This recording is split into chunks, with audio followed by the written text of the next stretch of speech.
파월 연방준비제도 의장이 물가를 잡기 위해 공격적인 금리 인상을 계속 이어가겠다고 언급했습니다. 아파트 퇴거 통보를 받은 세입자가 총기를 발포해 모두 4명이 숨졌습니다. 할리우드에서 페어팩스 지역까지 미행해 강도 행각을 벌인 용의자 2명이 검거됐습니다. 한낮 시간대 떼도둑이 상점을 침입해 물건을 훔쳐도 경비원이 문 앞에 서서 구경만 하는 영상이 공개됐습니다. 백신 제조사 모더나가 화이자에게 특허권 침해 소송을 제기했습니다.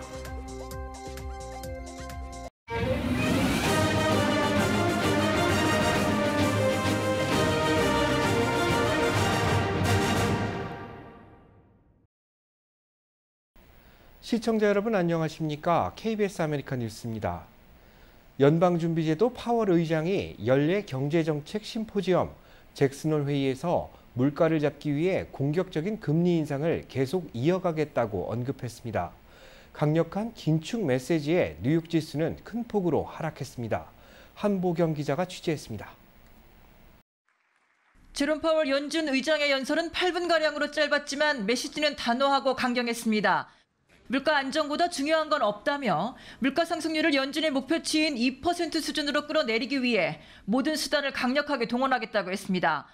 그러면서 물가가 안정되기까지는 시간이 걸릴 거라며 그때까진 고통도 뒤따를 거라고 했습니다. They will also bring some pain to households and businesses. These are the unfortunate costs of reducing inflation. But a failure to restore price stability would mean far greater pain. 다음 달 통화정책회의에서 결정될 기준금리 인상폭과 관련해선 앞으로 나올 경제 데이터들을 더 봐야 한다면서도 0.75%포인트 인상 가능성을 재차 언급하기도 했습니다. I said then that another unusually large increase could be appropriate at our next meeting. Our decision at this September meeting will depend on the totality of the incoming data. 파월 의장은 이와 함께 한두 달 물가 상승률이 조금 내려가는 건 큰 의미가 없다며 섣부른 긴축 기조 완화에 대한 경계감도 드러냈습니다. The historical record cautions strongly against prematurely loosening policy. 당분간 공격적 금리 인상 기조를 이어가겠다는 뜻을 분명히 한 파월 의장의 연설에 뉴욕 증시 주요 지수는 모두 큰 폭으로 하락 마감했습니다. 나스닥 지수는 4% 가까이 폭락했습니다. 파월 의장은 금리 인상을 멈출 수도 쉬어갈 수도 없다고 했습니다. 예상대로 연준이 다음 달 기준금리를 0.5%포인트 올리는 이른바 빅스텝 이상을 밟게 되면 우리나라와 미국 기준금리는 또다시 역전됩니다. 미국이 우리나라보다 적어도 0.5%포인트는 높아지게 됩니다. 뉴욕에서 KBS 뉴스 한보경입니다. 연방수사국 FBI의 트럼프 전 대통령 자택 압수수색이 정치적 논란을 빚고 있는 가운데 FBI 요원의 진술서 일부가 공개됐습니다. 트럼프 전 대통령이 184건의 기밀 문서를 반출했던 만큼 압수수색 근거가 충분했다는 내용이 담겼습니다. 보도에 김양순 기자입니다. 트럼프 전 미국 대통령의 말하라고 자택 압수수색과 관련해 FBI가 32쪽 분량의 조사 진술서를 공개했습니다. 트럼프가 지난해 1월 퇴임 당시 백악관에서 자신의 집으로 무단 반출했다 올해 초 다시 반납한 15상자 분량의 자료를 조사한 결과 모두 184건의 기밀 문서가 발견됐었다는 겁니다.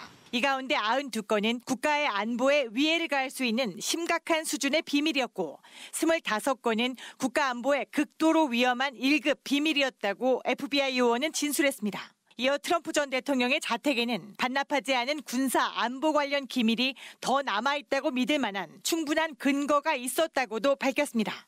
FBI의 이번 조사 진술서 공개는 전직 대통령 자택 압수수색의 근거를 밝히라는 요청에 연방 판사가 일부 공개를 결정한 데 따른 겁니다. 다만 공개된 32쪽 가운데 3분의 2에 해당하는 21쪽은 수사에 영향을 줄 수 있는 민감한 정보로 판단돼 검게 비공개 처리됐습니다. 트럼프 전 대통령은 자신이 만든 소셜미디어 플랫폼을 통해 법무부와 FBI의 완전한 날조라며 핵무기에 핵자도 나오지 않았다고 반발했습니다. 백악관은 사법부가 주도하는 독립적인 수사에 대해 언급하는 것은 적절하지 않다며 거리를 두었습니다. We'll let the Justice Department determine that. We'll see what happens. FBI는 이미 이달 초 트럼프의 자택 압수수색에서 기밀 문서 11건을 확보한 상태입니다. 기록물 무단 반출은 물론 국가 안보를 위협한 간첩 혐의까지 제기되고 있는 만큼 트럼프의 대선 행보에도 걸림돌이 될 것으로 보입니다. 워싱턴에서 KBS 뉴스 김양순입니다.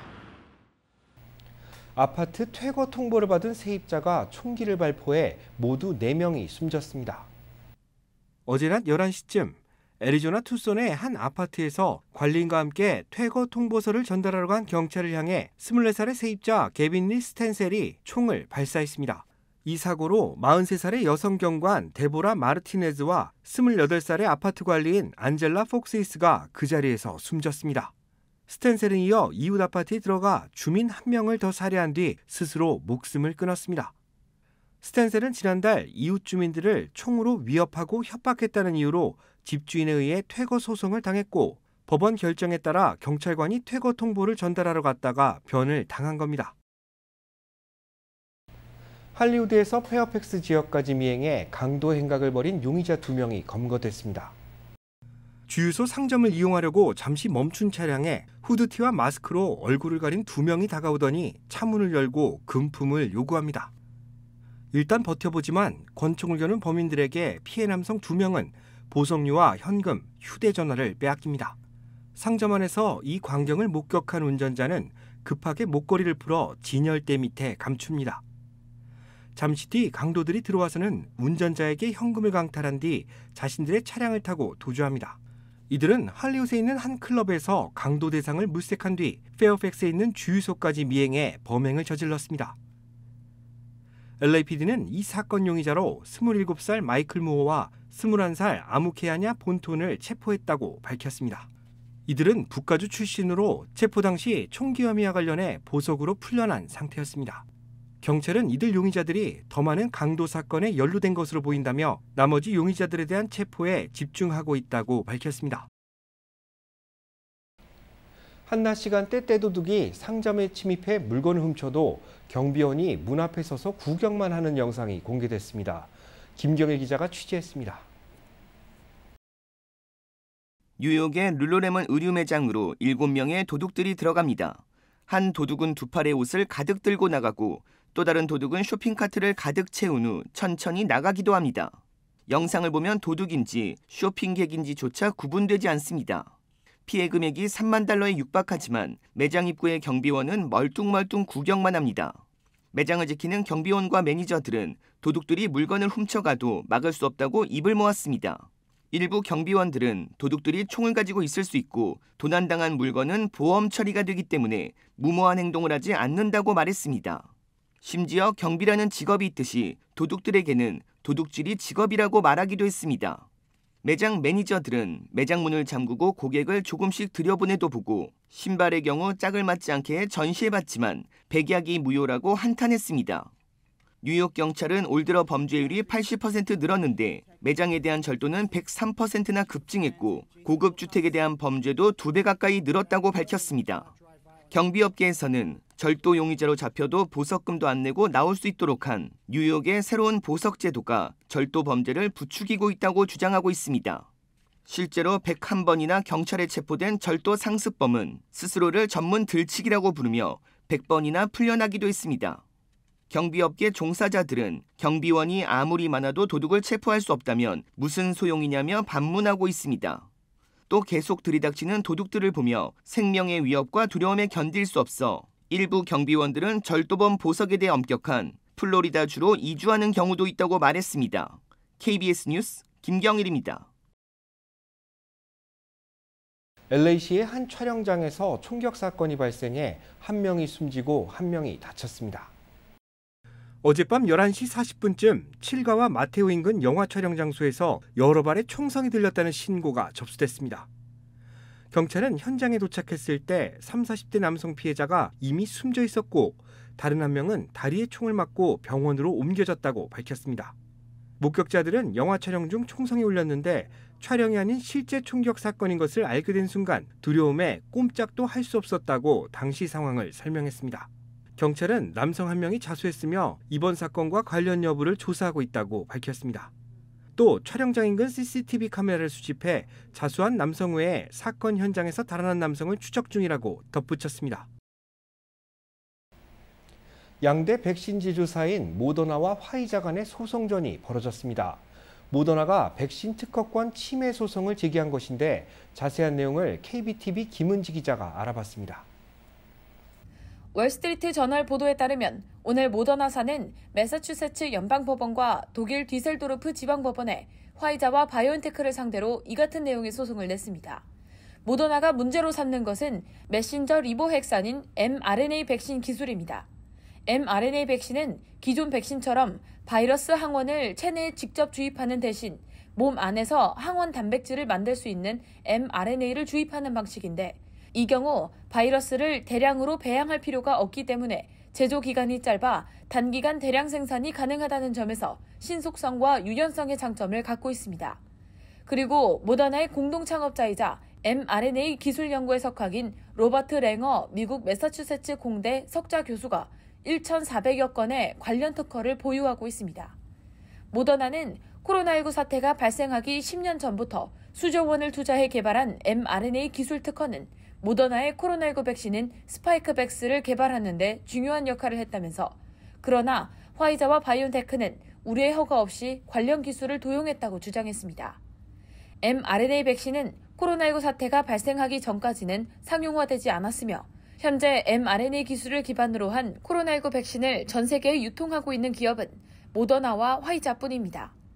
현재 화이자는 모더나의 소장을 확인하지 않은 상태라면서 입장을 밝히지 않았습니다. 한편 모더나는 화이자 바이오엔테크가 올해 3월 8일 이후부터 판매한 코로나19 백신에 대한 피해 보상을 요구한 상태입니다. 오늘 기준 미국에서 화이자의 코로나19 백신은 3억 6,017만 5,884회분, 모더나 백신은 2억 2,923만 6,868회분이 투여됐습니다. KBTV 뉴스 김은지입니다. LA 한인타운을 관할하는 10지구 시의원에 최초의 여성 시의원이 임명됐습니다. LA 시의회는 현재 공석인 LA시 10지구 시의원으로 헤더 허트를 임명했다고 밝혔습니다. 누리 마티네즈 LA시 의장은 허브 웨슨 10지구 시의원 대행이 사직함에 따라 적임자를 찾은 끝에 헤더 허트를 임명하게 됐다고 밝혔습니다. 헤더 허트는 허브 웨슨 대행의 수석 보좌관으로 근무해왔으며 현 부통령인 카말라 해리스 전 상원의원의 지역국장을 역임한 바 있습니다. 다음 주 월요일 시의회 인준 절차가 남아있지만 무난히 통과될 것으로 전망됩니다. 헤더 허트가 10지구를 대표하는 시의원이 되면 LA 시의원 중으로 네 번째, 10지구 시의원으로서는 첫 번째 여성 의원이 탄생하게 됩니다. 한국산 전기차가 연방 보조금 대상에서 제외되는 법이 시행된 가운데 한국 국회의원들이 미국 정부 관계자들을 만나 논의했습니다. 하지만 미국 측은 시원치 않은 답변만 내놨다고 합니다. 관련 소식 이정민 기자가 전해드립니다. 북미에서 조립한 전기차에만 1,000만 원가량의 보조금이 지급된다는 미국 법안이 시행되면서 미국의 조립 공장이 없는 한국 차량업계엔 비상이 걸렸습니다. 정의선 현대차 회장이 급히 방미했고 한국 정부 통상 관계자들도 설득을 위해 다음 달 잇따라 미국 방문을 계획하고 있습니다. 하지만 미국 측으로부터 뚜렷한 해결책을 들을 수 없었다는 게 미국 정부 관계자들을 잇따라 만난 여야 의원들 얘기입니다. 해결책을 제시하는 것은 어렵다. 피해자가 생기기를 원치는 않지만 우리는 의회를 통제할 수 없는 입장이다. 백악관과 국무부 고위 관계자들 모두 지금 상황을 예의주시하고 있고 한국의 분노를 잘 안다면서도 의회에서 만든 법이라 당장 해결책을 내긴 어렵다는 원론적 입장을 폈다는 겁니다. 의원들은 한국 기업들의 대미 투자가 이어지는 상황에서 국제규범까지 위반한 차별적 법안이 나왔다며 우려를 표하고 적용 유예를 요청했다고 밝혔습니다. 자유무역이라는 기본적인 흐름 속에서 한미 간의 우호적 동맹관계에 대해서 훼손할 수 있는 사안이라는 점을 미국이 분명히 인식하기를 바란다. 내년부터는 전기차 배터리의 광물과 부품도 절반가량은 북미산을 써야 한다는 규정도 추가됩니다. 미국 정부가 올해 말 세부 규정 마련을 마칠 계획이어서 우리 입장을 반영할 시간이 많지 않습니다. 새 법이 11월 미국 중간선거를 앞두고 미국 여당인 민주당 인기를 끌어올리는 데 한몫하고 있다는 점도 한국엔 또 다른 부담입니다. 워싱턴에서 KBS 뉴스 이정민입니다. 팬데믹 사태가 한풀 꺾이며 여행 산업이 회복세를 나타내고 있는데요. 여행객들의 한국 방문을 독려하기 위한 특별한 행사도 개최됐습니다.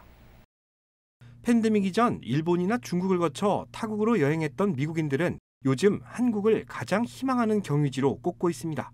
인천국제공항이 아시아 주요 허브 공항으로 자리매김한 데다 중국과 미국 간의 정치적 대립, 일본의 폐쇄적인 정책이 영향을 미친 것입니다.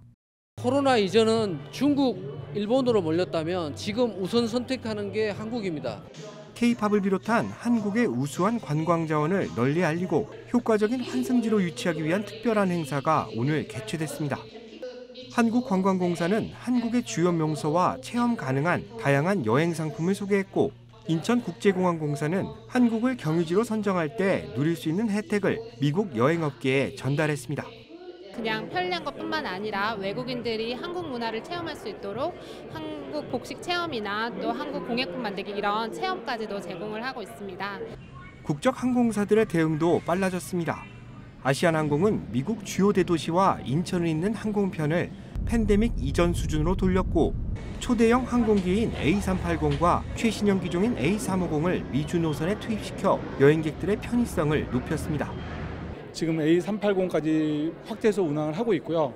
한국 관광객 계속 늘어날 걸로 생각합니다. 그리고 그 가시는 손님들 위해서 저희 특별한 서비스를 많이 준비했으니 앞으로도 많이 아시아나항공 이용해 주시고. 한국관광공사는 팬데믹 사태가 잠잠해지면서 한국이 아시아의 대표적인 관광지로 자리매김할 가능성이 더욱 확고해지고 있다고 밝혔습니다. 행사에 참여한 미국 여행업계 관계자들 역시 한국 방문을 위한 협력 상품 개발에 최선을 다할 것이라고 전했습니다. 연방 대법원이 낙태를 헌법 권리로 인정한 판결을 폐기한 이후 낙태를 금지하는 움직임이 현실화되면서 구글이 지도와 검색 기능에 임신 중절 수술을 받을 수 있는 병원을 표시하기로 했습니다. 구글의 모회사 알파벳은 사람들이 낙태 관련 의료 서비스를 제공하는 곳을 조금 더 쉽게 찾을 수 있도록 업데이트를 계획하고 있다고 밝혔습니다. 이 계획에 따르면 앞으로 구글 지도와 검색 기능에 낙태 수술이 가능한 곳에는 임신 중절 제공이라는 표시가, 수술 여부를 확인할 수 없는 곳에서는 임신 중절을 제공하지 않을 수 있음이라는 표시가 뜨게 됩니다. 구글은 병원에 직접 문의하거나 외부에서 확인된 자료를 토대로 이 같은 정보를 표시한다는 계획입니다. 한 주간 증권 상황을 돌아보고 다음 한 주를 전망하는 주간 증시 브리핑 시간. 아티스캐피탈 김재환 대표 나오셨습니다. 안녕하세요. 네, 안녕하십니까. 네, 오늘 주식시장이 그야말로 폭락장을 좀 보였죠. 이번 한 주 어떻게 보셨습니까? 이번 주 이제 이틀 오르고 3일 떨어진 이번 주도 지난주에 이어서 하락한 주로 마무리했습니다. 그럼 결과적으로 봤을 때는 4주 연속 장이 반등을 했다. 또 지난주, 이번 주 2주 연속 또 하락했습니다. 그러니까 결국 6월 중순에 바닥을 찍고 올랐던 거에 반 정도가 이제 빠진 거죠. 반조정을 줬다고 볼 수 있는데, 분위기는 그야말로 완전히 초토화된 분위기, 투자 심리는 팔조 쪽으로 완전히 쏠렸다 볼 수 있는 거죠. 오늘 그 잭슨홀 미팅에서 파월 의장이 안정이라는 단어를 굉장히 많이 썼습니다. 고용 안정보다는 물가 안정이 더 중요하다는 입장을 분명히 하면서 오늘 주식시장의 충격도 상당했죠. 그렇죠. 이제 어떻게 보면은 파월 의장의 매파적 발언이 투자 심리, 예를 들어서 매도 심리에 완전히 불을 붙였다고 볼 수 있는 건데, 특히 이제 지금은 이제 투자 심리가 완전히 진정된 게 아니기 때문에 조그만 소식이 나와도 민감하게 반응합니다. 팔자, 사자 쪽으로 민감하게 반응하는데, 최근 들어서는 4주 동안은 웬만하면 좋게 해석하면서 호재가 호재로 작용하고 아니면 악재도 호재로 둔갑해서 작용하면서 사람들이 이제 패닉 바잉을 많이 몰려가 있었는데, 지난주에 잠깐 빠졌다가 이번 주 같은 경우는 뭐 다우, 내스닥, S&P 3대 지수 어느 하나 뒤처지거나 튀는 거 없이 거의 비슷한 수준으로 폭락했습니다. 뭐 4%대로 폭락했으니까 무지막지하게 떨어졌다고 볼 수 있는 거죠. 그러니까 그만큼 투자 심리는 상당히 불안정한 상태에 와 있다고 볼 수 있는 겁니다.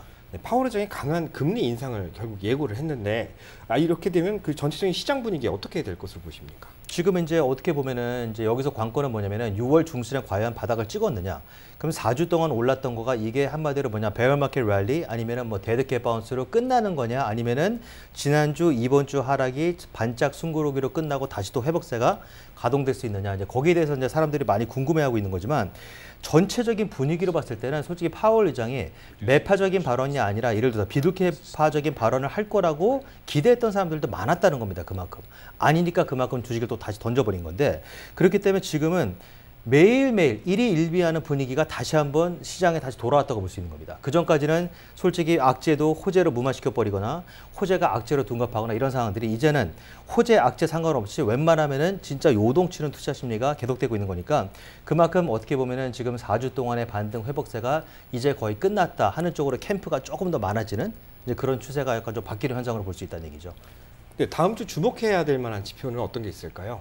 다음 주는 이제 ADP 민간 고용, 시카고 PMI, ISM 생산지수, 그리고 이제 비농업부분 취업자 실업주와 이제 실업률이 나옵니다. 그리고 이제 이번 주 같은 경우는 이제 경제 지표들이 나온 거가 지금 경기 둔화를 확실히 이제 경기 둔화가 되고 있다는 것을 확실히 보여주고 있습니다. 예를 들어서 뭐 신규 주택 판매 같은 경우는 6년 7개월 만에 최저치고, 이제 PMI 서비스 지수는 2년 2개월 만에 최저치.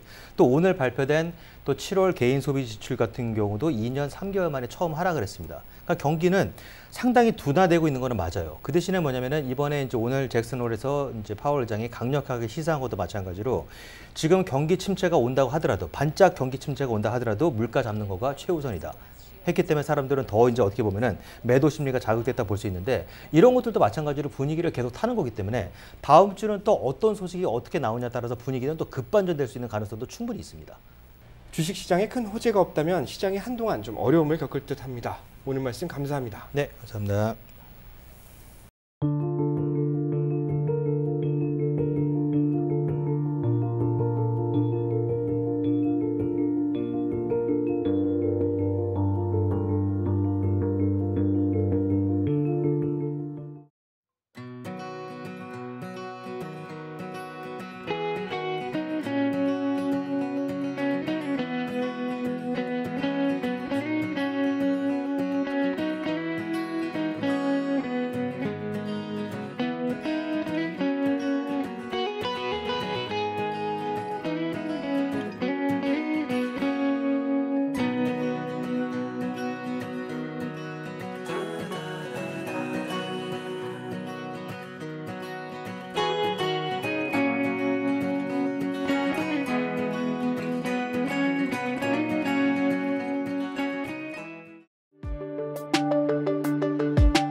KBS 아메리칸 뉴스 마칩니다. 편안한 주말 되시기 바랍니다.